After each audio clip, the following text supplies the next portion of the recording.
Welcome to episode 16 of Zantastic. This is the podcast where we talk about what makes you fantastic. My name is Kathy Zant, and of course, the name of this podcast is just a little play off of my name. Today, I wanted to talk about uncovering limiting beliefs that may be holding you back.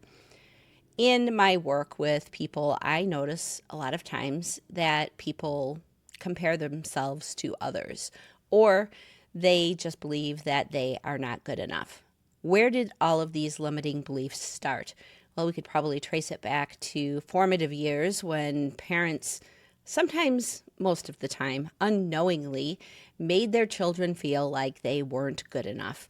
They were just learning how to tie their shoes, and mom was in a hurry and showed them this is the way you do it.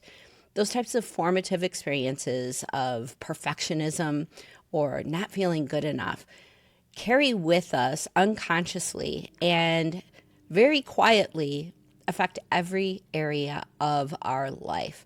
I see it all the time. I've seen it with myself. Oftentimes I think about a project and I do some competitive research to see who else is doing something like this.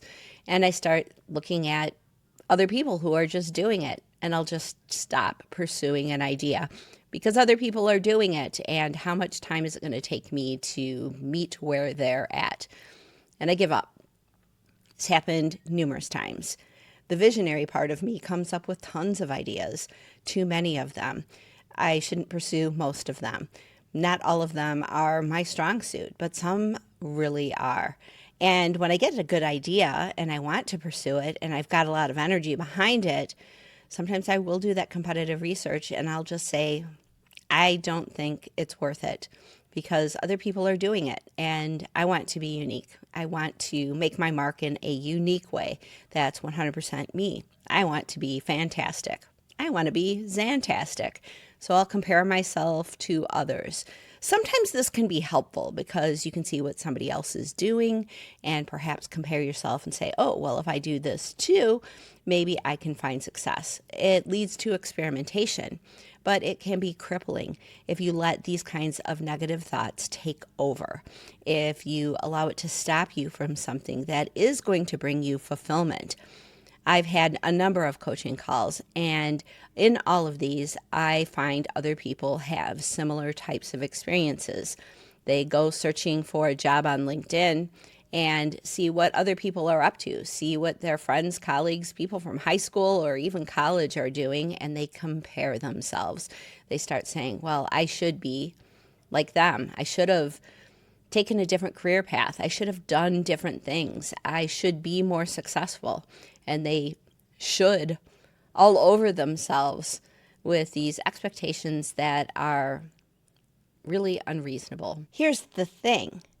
Nobody's exactly like you. Now, let's take me, for example. I was managing websites for Fortune 100 companies a very, very long time ago. And I was approached by a number of people that I was working with in the travel industry. They were starting a new project, and they asked me to come on board and to help. And I thought to myself, that last project I worked on with you was not exactly fun, and I said no. But I go back to that decision where I said no. I had my own business. It was thriving. There were a lot of reasons to say no. But I wonder what my life would have looked like had I said yes, had I soldiered on, had I taken that offer and run with it. I probably would have gotten stock options. It became a very successful business. You know the name of it. But at the time, I didn't really know what it was going to turn into. I decided that it was not for me. I wanted to be more in control of my destiny. I wanted to be self-employed. I wanted to say yes or no to any project that came my way. I wanted to choose the people that I was working with and not be thrown into a large organization. So I compare myself to other people who are, name any title and say, I could have been that. I could have been retired by now, maybe if I took that job. But I don't really know that for sure. And I didn't know that at that time. So how can I compare myself to something that never happened, something that I made a very firm decision, and it was a very congruent decision to say no to? How can I compare myself to something that doesn't even exist? Or I'll go on LinkedIn and I'll see people from college who are major players in their industry and think, I should have done that, instead of moving to Mount Shasta and spending a decade of my life romping with golden retrievers in meadows. But would I really? Would I really trade the experiences of my life for something that is imagined? But these things play in my mind. It's almost like I can't help it. It's like an unconscious pattern that's running in the background that is judging me. I'm judging me by allowing these things to just run. And it becomes insidious. I'm not the only one. I know a lot of people do this. You probably do this, comparing yourself to other people or feeling that you're not good enough to do something that you really would enjoy doing. You paint a big picture of maybe what you want to accomplish in your life, and you think, I don't think I can do it. I'm not good enough. And all of these feelings start coming in. Now, the thing is, the opposite is most likely true. You are good enough, because if you can conceive of an idea, of a potential, it automatically can happen. Now, you might need to learn something. You might need to educate yourself about how to do certain things. And you're definitely going to fail on the road to success, because failure is part of the program. Failure happens, and you just dust yourself off, get back on the horse, so to speak, and you keep going. Failure is really more about picking yourself back up and pursuing that goal no matter what, rather than finding immediate success. It's really about the journey. But let's talk about these unconscious beliefs that so many of us have. They start very innocently in childhood, but they follow us throughout our entire life. Schools taught us to compare ourselves to others. You know, little Johnny got straight A's on this test, and you automatically compare yourself to little Johnny. It's so innocent, but it's kind of how society is set up. We're all set up to compare ourselves to other people and set up to think that we are not good enough. The opposite, however, is the truth. The fact that you can conceive of an idea, the fact that you can visualize it, means that you have created it in some reality just by visualizing it. I mean, think about it. Every building that has ever been built, every car that's on the road, started with inspiration, started with a vision, started inside someone's head, and they put it on paper and drew blueprints or took it to an architect, whatever. But it started as a visualization. So if you can do that, it can happen. But are you willing to go through everything that it takes in order to get there? You are good enough just by the fact that you were born. You were created in the image of something much larger. All of creation is perfect just as it is. What makes you think that you're somehow different? The trees are perfect. They grow perfectly. The animals, the birds, the wind, the sun, it was all created perfectly just as it is. What makes you think you're special and that you aren't created in the eyes of perfection? Now, of course, we all have a journey, but 90% of that journey is letting go of the stories that don't fit anymore.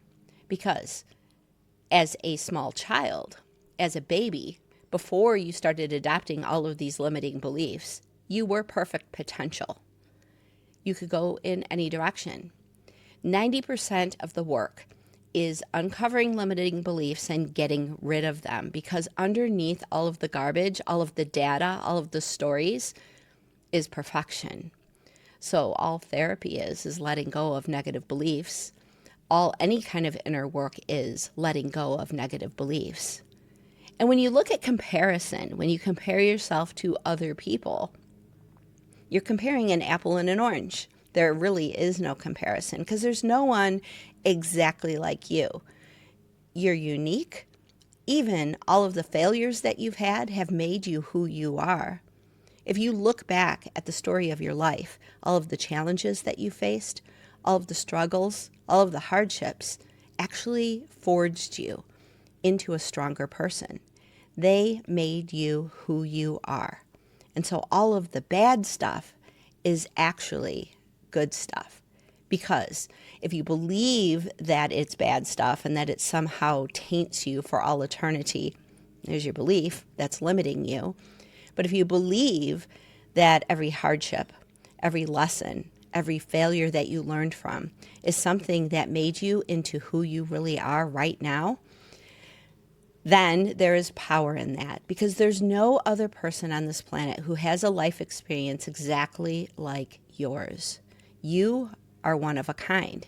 So when you go on LinkedIn and you start comparing yourself to everybody else and the successes they have, do you really want to be in those shoes? Do you really want to give up every life experience that you've had? All of the romping in meadows and retiring for a decade? Do you want to do that? Do you want to let go of the memories? Would you rather have something else? Now take somebody that you compare yourself to. You know the one, the person who, I'll just use one of my friends, the person who moved to Japan and became a real estate mogul and made his millions. I don't know how many millions, but he made a success of himself. I'm so proud of him. But would I really want to be in his shoes right now? No. I want my life. I want my experiences. I want the awareness that I had walking through a meadow in Mount Shasta, realizing that everything that gave me happiness in that moment was not something that I owned. It was something that I appreciated. I don't own the mountain. I don't own the meadows or the streams, and I didn't own the dog that was walking with me. It was my neighbor's dog. I didn't even own the house that I was living in, but it was beautiful and I appreciated it. It was everything that I could have ever wanted, and none of it was mine. And it was perfect. It was wonderful. It was beautiful. And I wouldn't change any of that for anything. All of the hardships that I've had in my life, from an IRS audit to health struggles with my husband, I wouldn't change any of it. Okay, sure. I would have liked to have seen the signs of a stroke earlier so that it wasn't quite as debilitating. I would have liked that. But where we are right now is actually very beautiful. And there's a lot of good that has come out of the hardship, and a lot of hope that has come out of the hardship, and a heck of a lot of love, both of self and of each other. So would I trade any of it? Not in your life. There is no comparison. You versus someone else. You can't get there. There's no comparison. You are who you are for a reason, and who you are is prepared for greatness. If you'll only believe it, if you'll only let go of the stories that you've been holding on to for so very long. If you're looking to get rid of limiting beliefs, it's not that hard. All you have to do is let them go. Realize how ridiculous they are, what BS they are. It's not true. I don't care who you are or what struggles you're going through now or you've gone through in your life. You are really good enough if you'll only believe it. The only reason we hold on to limiting beliefs is fear. It's fear of the unknown. The familiar limiting beliefs at least put us in a nice little comfortable box that is familiar. It keeps us safe. If we start believing in our greatness, we might have to live up to it. And what does that mean? What happens next? It can be scary to let go of limiting beliefs, but it's even scarier to look back over your life and say, I wish I did things different. You have to get to a point where you fully appreciate everything that has happened in your life, because there you start looking forward to the future. If I can look at every negative experience that I've ever had and said, that made me who I am, then I start wondering what else is going to happen. There's no stopping point here, right? You start looking at who you are from realistic eyes and appreciation of who you really are. And then you're going to be shown more. Because whoever you think you are right now, it's going to be more than that. And once you go to more than that, it'll be more than that. And that's the journey of self-exploration that opens you up to miracles. It opens you up to possibility. It opens you up to taking risks and doing something different. It takes you to a place of forgiveness. Forgiveness of yourself and forgiveness of others. All those people who hurt you, doesn't really matter because you learned something from it. And if you haven't learned something from it, well, there's still opportunity to do so. I just recently went through an experience with someone that I had a lot of hardship with. Mark, my husband, had a lot of hardship with. And I saw this person in a very different light. And for a moment, I was able to forgive this person and really wish them well. I hope they get everything that they are looking for.